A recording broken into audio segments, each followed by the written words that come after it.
요청 주신 테마 중에 위원회 작업개최액이 있으셨는데요. 사실 이게 공명의 1차 북벌을 관통하는 테마 중 하나죠. 왜 제갈량은 가슴 뛰는 승부수인 작업개책을 취하지 않고 굳이 기산으로 삥 돌아서 갔는가? 과연 공명과 위원 둘 중에 누가 더 합리적이었을까? 오늘 한번 다뤄보겠습니다. 1차 북벌은 흔히 5차 혹은 6차였다고도 하는 공명의 모든 북벌에 있어 가장 아까웠었다고 말해지는 원정입니다. 왜 가장 아까웠었나? 위락에 보면 이런 기록이 있어요. 위나라에선 당초 촉엔 유비밖에 없다고 생각해서 그가 죽고 나니 촉에 대한 방비를 하지 않았다. 그러던 와중에 갑자기 제갈량이 쳐들어오니 조야에서 몹시 두려워하고 농후 기산에서 특히 더 심했다. 이 때문에 세계군이 동시에 제갈량이 호응했다. 그러니까 위나라는 유비 없는 촉엔 우리한테 위협을 가할 만한 상대가 전무하다 라 생각하고 방비도 안 했는데 갑자기 제갈량이라는 다크호스가 나타나서 시겁하게 만들었다는 겁니다. 냉정하게 북벌 이전까지는 군인으로서 공명이 당시 천하에 그닥 부각되진 않았었다고 볼 수도 있을 만한 기록입니다. 그러나 이랬던 위나라는 공명의 북벌에 관중지역 전체가 후들거리게 되는 충격에 진동을 받게 되는데요. 이 시점 이후부터는 위나라 병사들이 제갈량 침공 소식을 듣고 몸을 후덜덜 떨었다는 기록이 보입니다. 사실 제갈량 북벌 이전까지만 해도 위나라의 골칫거리는 오히려 오나라 쪽이었죠. 북벌 이전까지 둘이 싸우기도 많이 싸웠고요. 그러나 1차 북벌 이후 제갈량은 위나라에서 가장 두려운 상대가 되어갑니다.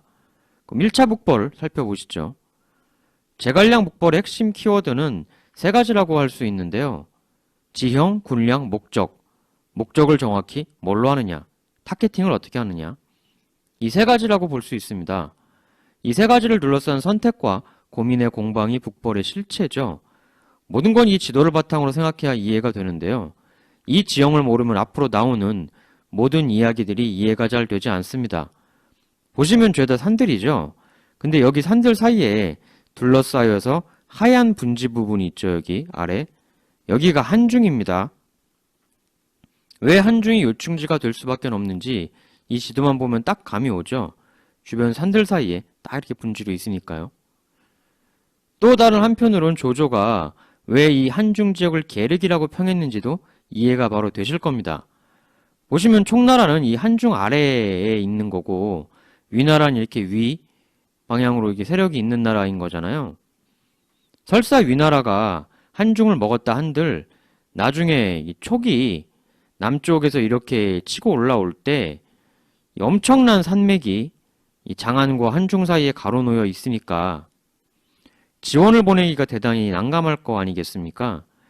즉 위나라 입장에선 지키기가 너무 어렵다. 지원 보내기가 너무 힘들다. 근데 보면 아시겠지만 이게 딱 산들 한가운데 딱 분지어가지고 진짜 탐나는 땅이긴 하거든요. 전략적으로. 그래서 버리긴 아깝지만 먹을 수는 없는 닭뼈 같은 땅이다. 계륵인 거죠. 이 한중하고 장안 사이에 놓여있는 저 산맥이 진령 산맥인데요. 이 진령 산맥이 얼마나 높은 산맥이냐면 이 북쪽과 남쪽으로 아예 기후가 달라집니다. 진령 산맥 북쪽은 굉장히 추운 편인데 이 산맥 남쪽은 산맥이 냉한 기온을 한번 막아줘서 꽤 따뜻하다고 합니다. 북쪽보단. 산맥이 얼마나 높으냐? 이 그 제일 높은 산이 태백산, 타이바이산이라고 한다는데 3,700m 하고요. 보통은 한 평균 2,000m 정도로 보시면 돼요.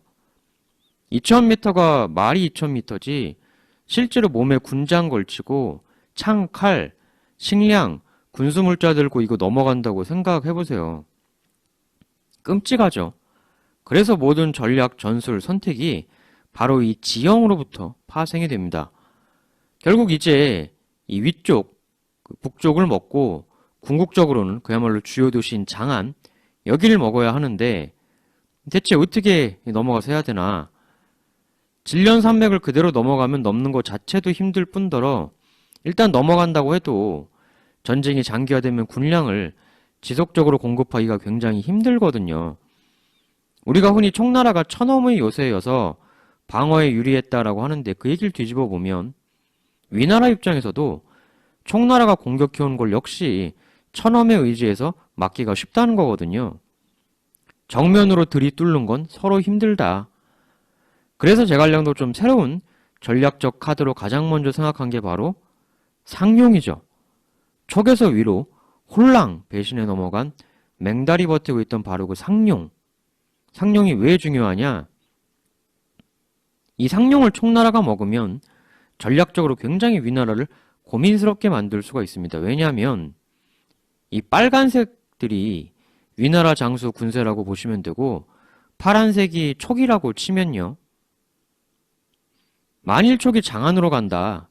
그러면 오른쪽에 있는 중달이 구원을 갈 수 있거든요. 이렇게 되면 빠르게 함락 못 시키면 원래 좀 가까이에 있던 조진 군세, 중달, 장안 수비병 3중 샌드위치를 여기서 당할 수가 있죠. 근데 만일 이렇게 맹달과 상룡이 촉, 파란색으로 바뀌었다 이러면요. 중달이 장안이 위기에 빠져도 구원을 함부로 못 가죠. 왜냐면 상룡의 촉 군세가 거기서 또 중달의 빈자리로 북진을 할 수가 있지 않겠습니까? 상룡의 촉 1군이 있는 한 장안 공격 세력은 3중 샌드위치 당할 우려는 없어지게 되는 거죠. 이렇게 되면 위헌의 것이라 알려진 소위 좌우곡계책이라는 것도 해볼만 할 수가 있어요. 좌우곡계책은 위략에 나온 위헌의 과감한 전략 구상인데 내용은 이렇습니다. 촉의 베이스 캠프였던 한중에서 북벌을 하려면 보통 크게 이 세 가지 루트가 있다고 봅니다. 한중과 장안을 막고 있는 중간의 진령산맥 때문에 이렇게 선택폭이 나올 수밖에 없게 되는 건데요. B하고 A 사이에도 또 중간 길들이 있긴 한데 큰 틀로 보면 이제 이렇다는 거죠. 그러니까 한중에서 장안을 다이렉트로 치는 A 코스, 가운데 비교적 똑바로 북으로 올라가서 산맥을 넘은 곳에 교두보를 마련한 다음에 그 다음에 오른쪽으로 동진하는 투스텝 전술, 이게 B 코스. 실제로 공명의 마지막 북벌 땐 일단 이 B 코스로 가서 복작복작 하다가 오장원에 눌러앉아서 둔전을 실시하죠. 그러니까 한중, 퍼스트 베이스 캠프, 이 산맥 넘고 여기 세컨드 베이스 캠프 만들어서 나가는 이게 이제 B 코스 전술이고요. 마지막으로 세 번째는 왼쪽으로 크게 삥 돌아서 가는 C 코스입니다. 딱 보기에는 아니 뭐 하려고 이렇게 길게 삥 돌아가 하실 텐데요.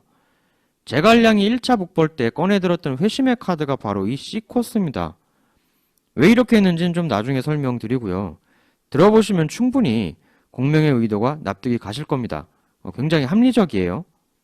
그럼 다시 얘기를 돌려서 위헌의 좌우곡계책, 그게 바로 가장 먼저 설명드린 이 A 코스예요. 그냥 바로 다이렉트로 장안을 타격하자. 이 라인에 좌우곡이라고 뚫린 길이 하나 있습니다. 좌우라는 게 남과 북이라는 얘기죠. 그러니까 좌우도는 남과 북을 잇는 길이다 이건데요. 위헌은 그 길 타고 바로 적의 심장부를 강습하자는 거였죠. 사실 이게 딱 듣기는 굉장히 매력적입니다. 딱 보면 그 위헌과 공명 두 사람의 서로 다른 성격이 바로 드러나는 것 같은데요.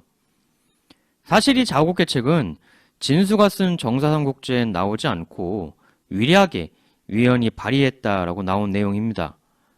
정확하게는 A 플러스 B 둘 다 쓰자는 게 좌우곡계책이죠. 위헌은 이렇게 이야기를 했는데요.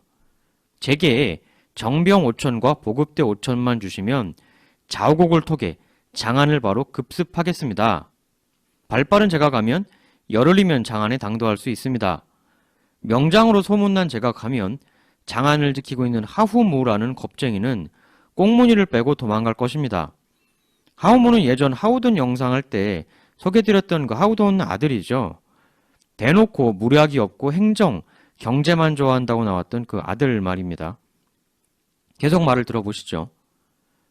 장안에는 하우무 같은 문관들만 있어 무서울 게 없고 창고에 곡식이 가득하니 거기서 군량도 충당할 수 있습니다. 그 와중에 승상께서는 B 코스로 오십시오. 위나라가 장안에 구원군을 보내려면 못해도 20일은 걸릴 것입니다. 그 정도 시간이면 승상 본대가 B 코스로 오시기에도 충분합니다. 이렇게 하면 일거에 한미양 서쪽 지역, 이쪽을 얘기하는 거죠. 전체를 손에 넣을 수 있습니다.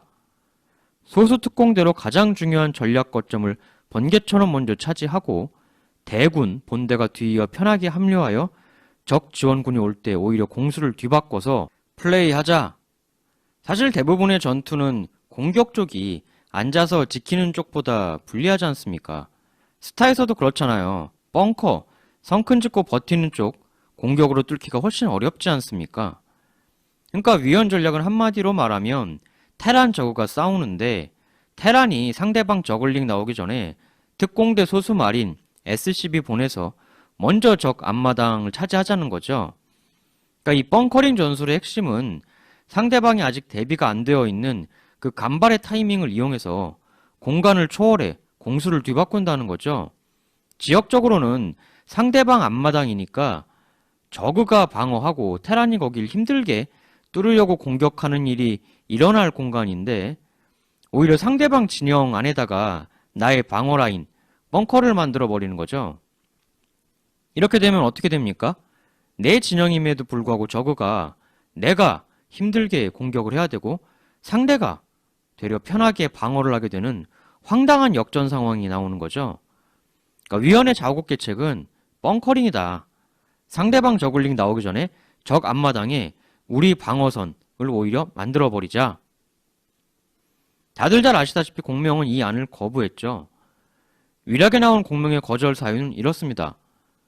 제갈량은 이 계책이 위태로워 안전하게 평탄한 도로를 따라 농우, 이쪽을 얘기하는 거죠. 를 평정하는 것만 못하다고 여기니 완전 무결하며 근심이 없어야 한다고 하여 이 계책을 쓰지 않았다. 이 얘기를 듣고 실제로 위원이 상당히 분노를 했던 건 맞아 보입니다. 정사위원전에 보면 위원이 대놓고 제갈량은 겁이 많다. 겁 많은 사람 밑에 있어서 나 위원의 재주가 쓰이지 못함이 너무 안타깝다. 이런 발언을 했다고 합니다. 실제로 위략이라는 게 위나라 사서이다 보니까 촉, 오 쪽 기록은 부정확한 게 많아서요. 일전에도 제가 유선 배너설 소개해드린 적이 있는데 그게 나온 것도 위략이었죠. 그렇지만 당시 공명을 겁쟁이다라고 말한 건 정사에 나온 이야기고 실제로 정사에도 위원이 나에게 별동대를 허락해달라 이런 요구는 했다고 나오거든요. 위원 이 양반의 급한 성격을 봤을 때 그 정사의 내용을 볼 때 그 위략의 좌우곡건이 했을 가능성이 높아 보여요. 근데 사실 테란 유저라고 맨날 벙커링 쓰는 건 아니잖아요. 분명히 위험하죠. 차라리 나도 안전하게 앞마당 먹고 병력 풀세트 갖춰서 나가는 게 좋아. 상황에 따라 이걸 좋아하는 유저들이 분명히 또 있죠. 사실 우리도 그렇잖아요. 만일 단 한 판에 1억 원 걸렸다. 그런 시합에서 테란 유저가 벙커링 쓸 수 있겠습니까? 쉽지 않죠. 공명이 여러 기록들의 발언을 보면 굉장히 논리적인 사람이거든요. 사적인 감정 때문이라기보단 정말 논리적으로 리스크가 너무 크다고 판단했던 것 같아요. 아까도 말씀드렸지만 당시 상황이 이렇지 않았습니까? 당시 위나라 군세가 여기 조진 군세, 장안의 하우무, 남양에 있던 중달 이 정도인데 사실 조진은 그 공명 본대가 B 코스로 올라가서 묶어놓으면 될 수도 있어요. 그렇지만 문제는 중달이죠. 중달이 급속행군, 그 전격전의 대가라는 건 일전에 제가 소개드린 공소년 토벌전에서도 다들 보셔서 아실 텐데요. 뭐 조진이야 묶을 수 있다고 해도 조금만 그 꿈을 대면 바로 중달이 번개처럼 달려올 텐데 그때 안에 장안주둔군과 밖에 중달 군세가 기각지세를 이뤄서 위원을 협격하면 선봉대 5천 플러스 5천 1만 명은 참담한 결과를 겪게 될 수도 있을 테죠. 그리고 그렇게 위원의 선봉대가 대박살나고 난 후에 중달이 이게 또 보통 사람입니까? 결단력의 화신인데 만일 위원이 발빠르게 온 중달한테 박살났다. 사실 일단 장안을 스피드 중달이 오기 전까지 함락시키지 못하면 박살날 확률이 훨씬 크죠. 전투병도 5천밖에 안 되니까요. 그럼 그게 그냥 1만 명 잃는 걸로 끝나냐. 보통 이제 좌우곡계책을 왜 거부했냐. 공명이 샌님이다.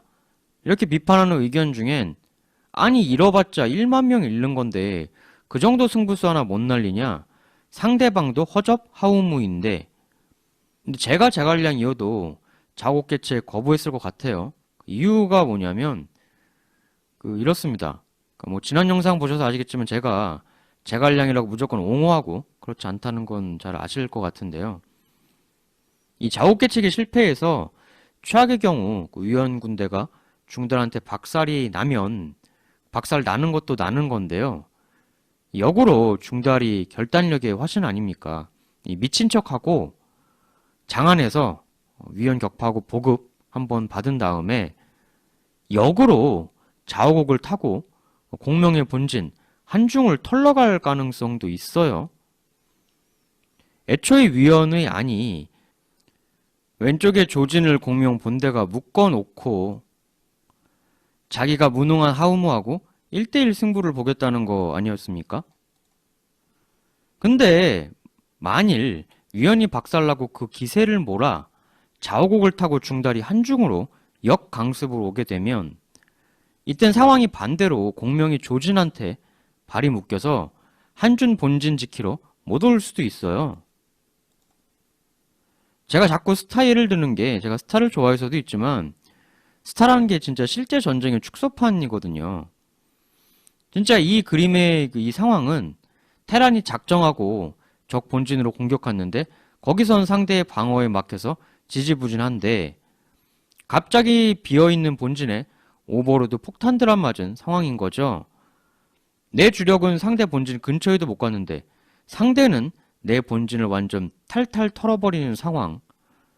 정확히 제갈량이 이 시나리오를 두려워해서 자오곡개책을 거부했는지 그 마음속이야 알 수 없지만 저라면 이것 때문에 자오곡개책을 확실히 노했을 것 같습니다.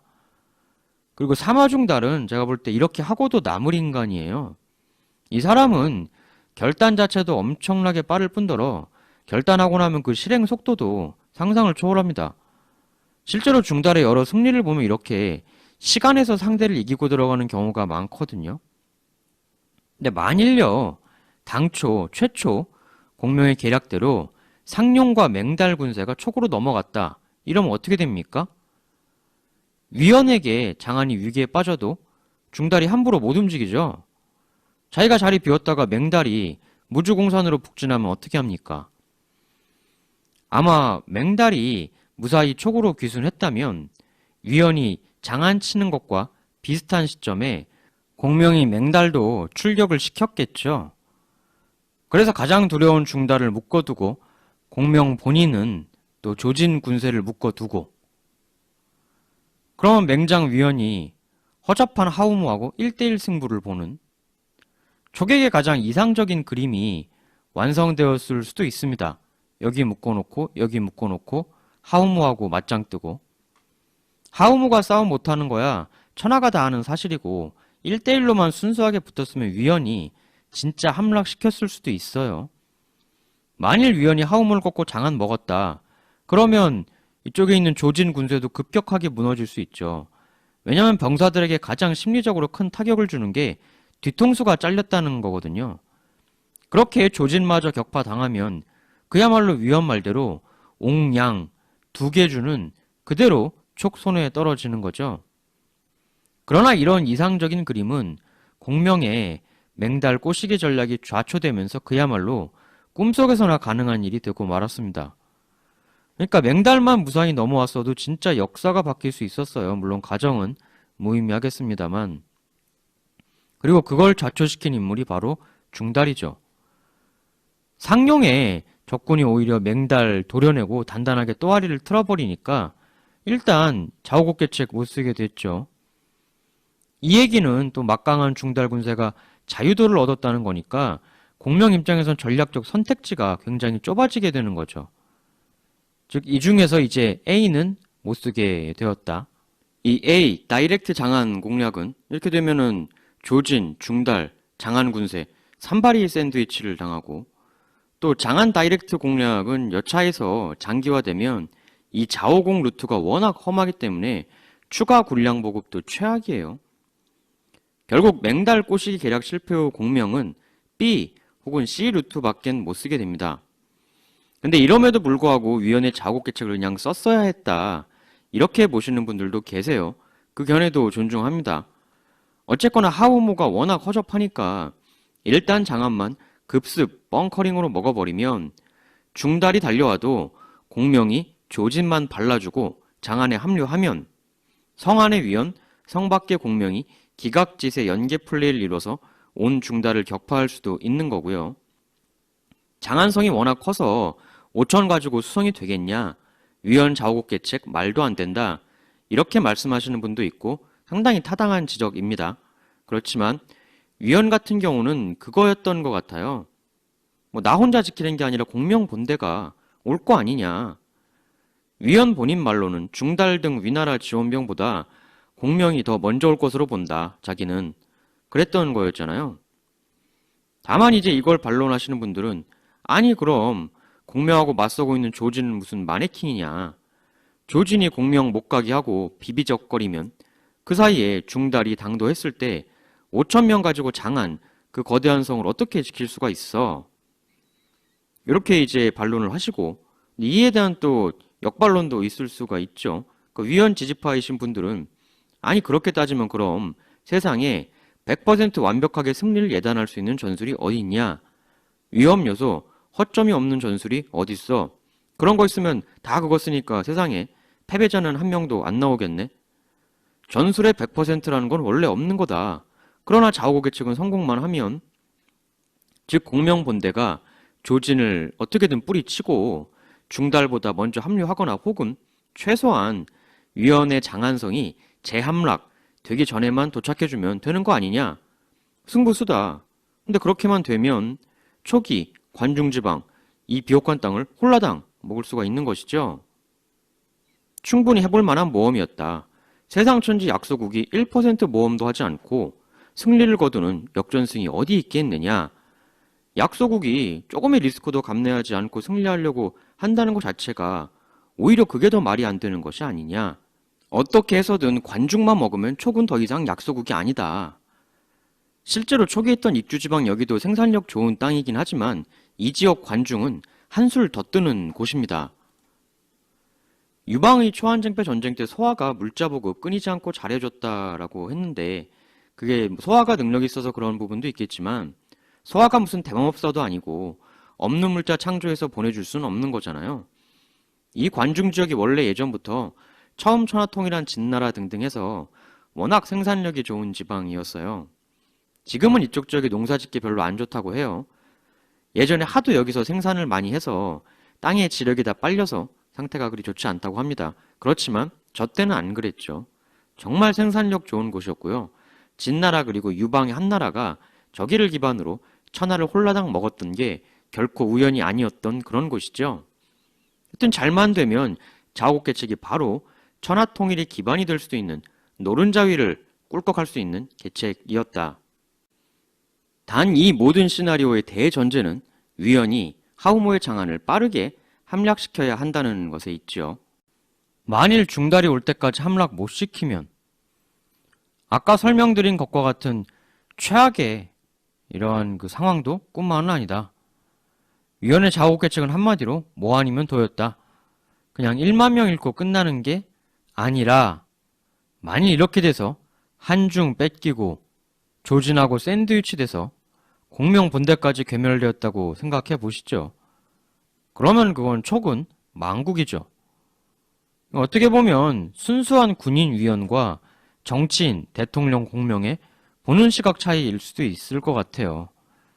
제갈량이 진짜 이러한 지금 하고 있는 고민을 똑같이 했을지 어땠을지는 모르겠습니다만 여하튼 제갈량은 위원의 말을 뿌리치고 왼쪽으로 크게 대회전하는 C 루트를 선택합니다.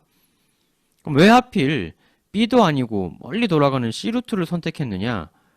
이 C 루트가 바로 그 유명한 기산이 있는 방향이거든요. 그러니까 제가 볼 땐 이거 같습니다. B 루트로 가서 조진하고 옥신각신하면 아까도 말씀드렸지만 이 진령산맥, 이 짙은 이 초록색 보세요. 높다는 거죠. 짙으니까. 그러니까 조진하고 장기전이 되면 이 산맥을 넘어 추가 보급을 계속 이렇게 해줘야 한다는 얘기인데 여의치가 않죠. 그래서 공명은 급하게 먹으려고 하면 체한다. 차라리 조진의 주력 군대를 피해서 서쪽으로 삥 돌아가서 여기 농서지방을 먼저 먹고 그 다음엔 여기도 보시면 이렇게 산맥이 또 있거든요. 가정을 위시해서 요 그 위쪽으로 삐져나온 이 산맥 따라 이렇게 새로운 방어 라인을 쳐서 농서지방을 선점하고 여기를 뉴 베이스 캠프화 시키자. 아까도 말씀드렸지만 전쟁이라는 게 수비하는 것이 공격보다 훨씬 편하거든요. 시간을 뺏어서 상대의 진영에 나의 방어 라인을 새로 구축해버리면 공격인데 수비를 하고 수비인데 공격을 해야 하는 상황 역전 상태가 벌어지게 되는 거거든요. 다만 위원과의 다른 점이라면 위원은 장안 쪽에, 공명은 가정 쪽에 세우자. 이 차이였던 거라고 할 수 있겠습니다. 만일 이 지역을 새로운 베이스 캠프화 할 수 있으면 추 두고두고 공명을 괴롭히는 그 군량 수송 문제, 거기서 상당히 자유로워질 수가 있죠. 농서지역 먹고 거기에 가정이라는 기점으로 이 관중지방을 넘볼 수 있게 되는 거니까요. 다만 이건 그나마 힘든 상황에서 생각해낸 최선이고 역시 제일 좋은 건 아까도 말씀드렸다시피 상용을 먹고 3대3 플레이를 펼쳐서 장안을 취하는 거였겠죠. 근데 이걸 못하게 되었으니 정말 안타까운 일이죠. 공명 입장에선. 그럼 북벌을 시작부터 초를 친 상용 계측의 좌절, 이 과정 얘기 좀 해보겠습니다. 이것도 흥미로운데요. 사실 맹달이라는 인간이 공명에 흔들기에 거의 마음이 넘어왔던 상황 아닙니까? 마침 맹달 입장에선 자기를 너무 사랑해주던 조비가 죽기도 해서 굉장히 불안불안하던 상황이었으니까 공명의 이 꼬시기 전략은 매우 시의적절했죠. 그래서 오죽하면 조비하고 맹달이 동성애 커플 사이가 아니었느냐 하는 추측도 있죠. 조비가 워낙 좋아했으니까요. 실제로 삼국시 내에서 동성애 성향이 있었을 것이라 생각되는 인물들이 좀 있죠. 대표적인 또 하나의 인물이 종회가 있습니다.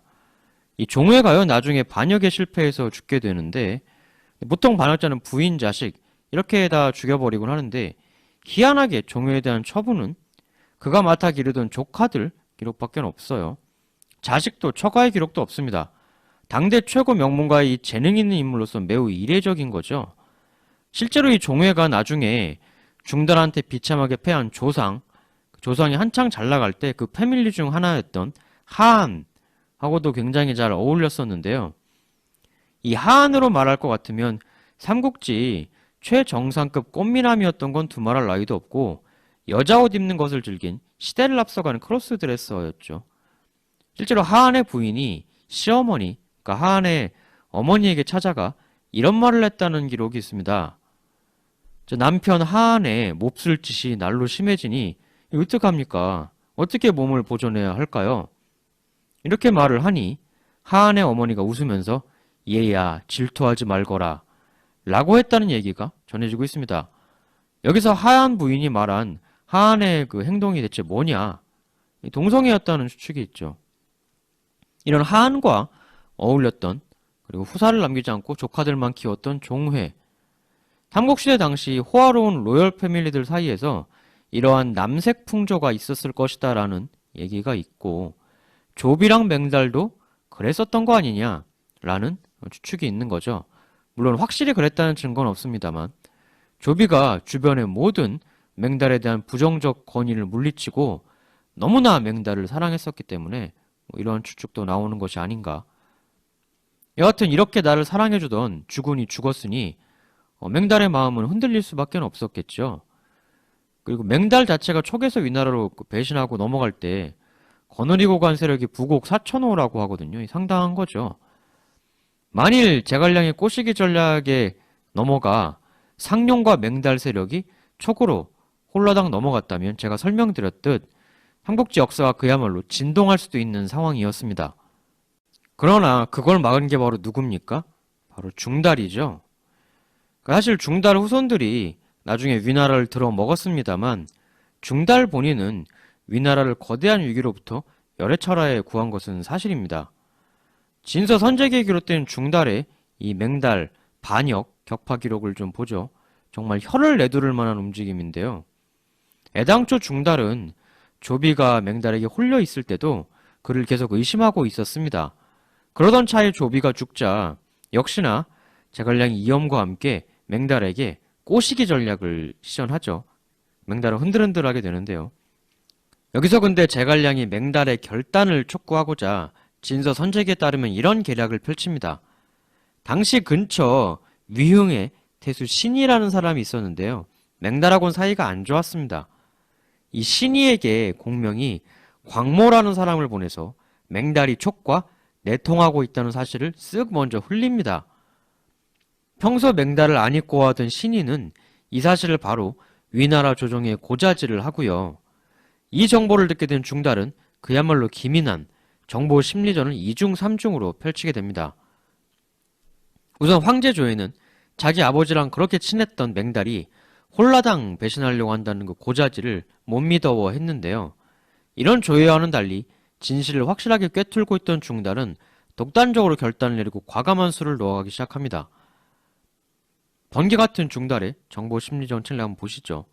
일단 맹달에게 우호적인 서신을 보내 그를 안심시키고 동시에 제갈량과 맹달 사이를 이간질시키는 일석이조의 서신을 보냅니다.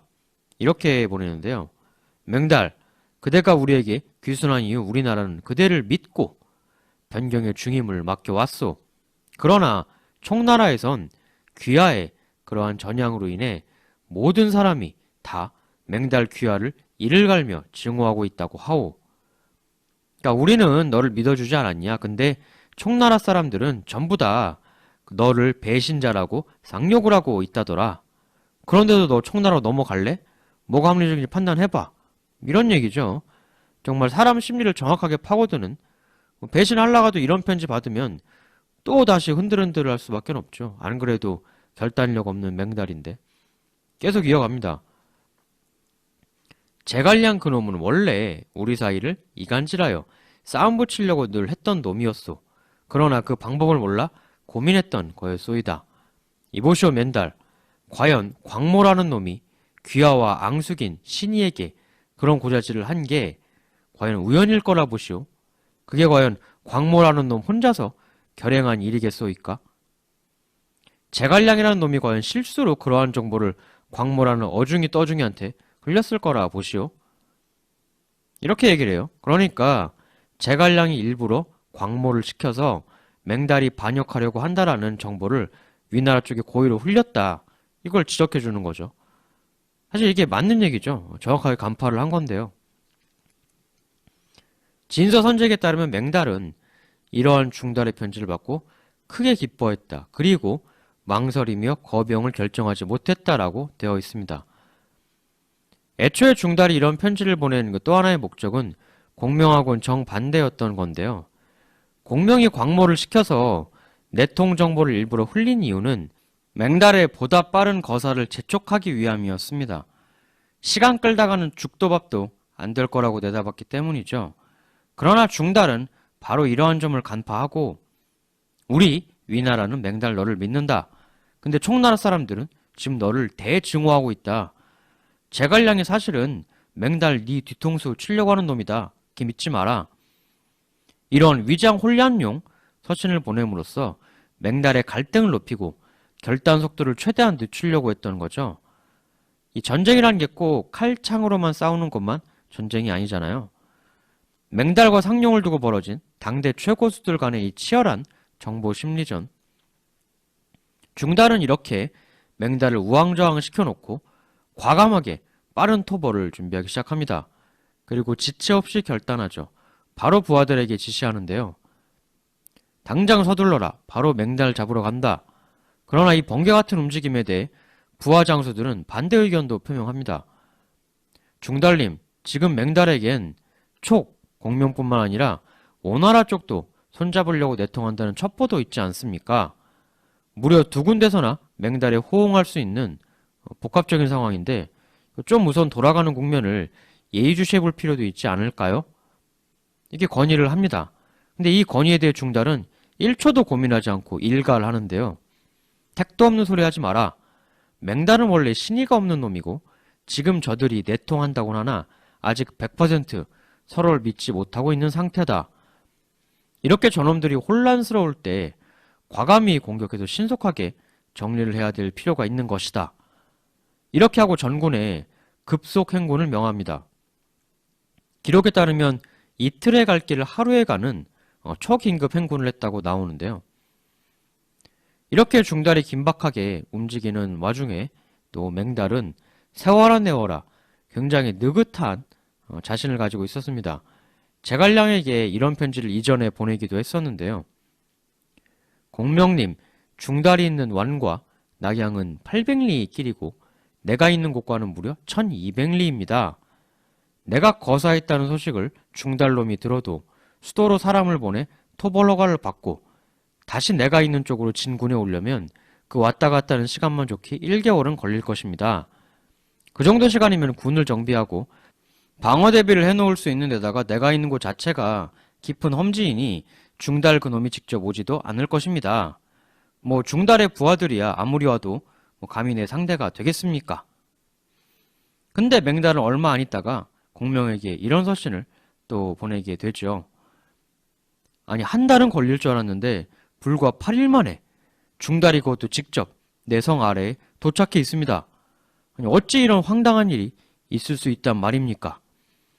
이렇게 절규하는 서신을 마지막으로 보내게 되고 맹달은 본격적으로 중달과 난데없이 맞짱을 뜨게 되었던 거죠.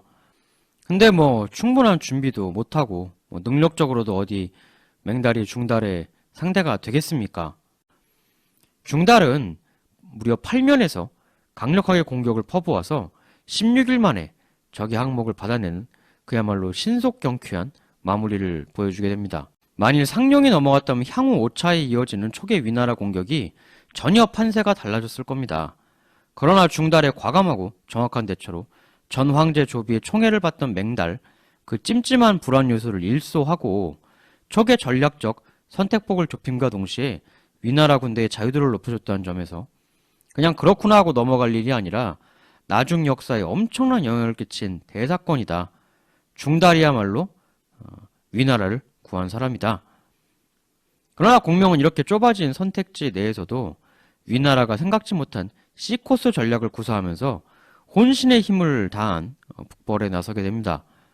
다음 시간엔 1차 북벌의 본격적인 본싸움, 그리고 요청 주시기도 했던 마속에 대한 이야기 해보도록 하겠습니다. 우리가 흔히 읍참마속이라고 알고 있는 얘기도 여러가지 다양한 이설들이 있고요. 그 외 1차 북벌, 전투 이야기 등등 해서 다 해보도록 하겠습니다.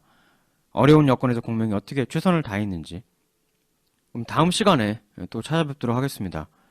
올려주신 댓글들은 제가 하나하나 빼놓지 않고 다 보고 있거든요. 그래서 정말 많은 힘을 받고 있습니다. 지난 시간 때는 제가 좀 몸이 좀 안 좋았어가지고 목소리도 좀 약간 이렇게 막힌 목소리가 났었던 것 같고 좀 그럽니다. 그래서 그분 정말 좀 죄송하다는 말씀 다시 한번 드리고요. 앞으로는 좀 목 관리도 해서 좀 그런 일 없도록 하도록 하겠습니다. 대단히 감사합니다.